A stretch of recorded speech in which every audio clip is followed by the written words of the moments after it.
Hello everyone and welcome to this week's update video. This week we've got some nice improvements to the game for you. First of all, we've added a search bar to the Load World from Workshop screen. Especially people who have subscribed to a lot of worlds will be very excited about this feature. For example, the guys testing here were like super happy when they could finally search for the worlds, and they have so many subscribed. We also fixed the color slider settings for the signposts not resetting correctly when you click the reset button. This should allow you to tweak your settings a lot more easily. Additionally, we added some tooltips to the controls options screen so you know what the options do there.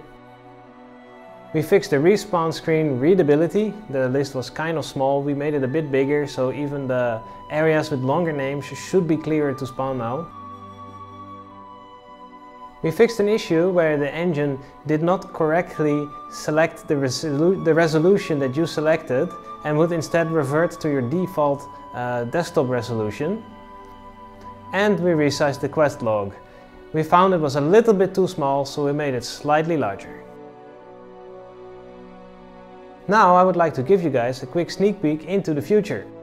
Work on 0.6 is progressing nicely, and a lot of behind the scenes work is being done to support a major feature that I will be announcing soon.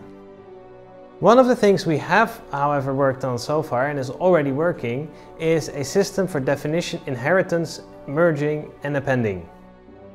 What is this system, you might ask? It's mostly for the modders amongst you. This system allows you to easily create definitions that are appended to existing definitions. So for example, if you introduce your own block and you wanted to use our carpentry research, you can very simply specify that it has to append itself to the carpentry research. It's very similar to Euron's definition merging mod, which will be deprecated in 0.6. Finally, I would like to do some community spotlights. First, I want to show you guys Euron's automated fermenting mod made by Euron. I think it's a really cool mod. It's using a really interesting system for definition merging. I mentioned it just a moment ago. And it allows you to put berries in a barrel and then it will eventually turn into bottles of wine. And another interesting element to this is that if you consume too many bottles of wine in a row, it actually becomes lethal.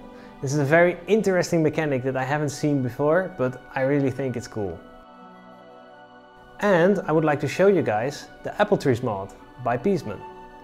The Apple Trees mod comes in two flavors, one for single player and one for multiplayer, and they are balanced for time differently.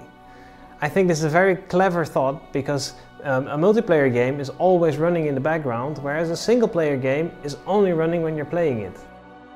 And it provides a very interesting mechanic we haven't seen in Medieval Engineers before. Namely, you can either cut the tree down for the wood or you can harvest it for the apples, but you cannot do both. Well, that was it for this week's video. I'll see you all next week. Bye bye!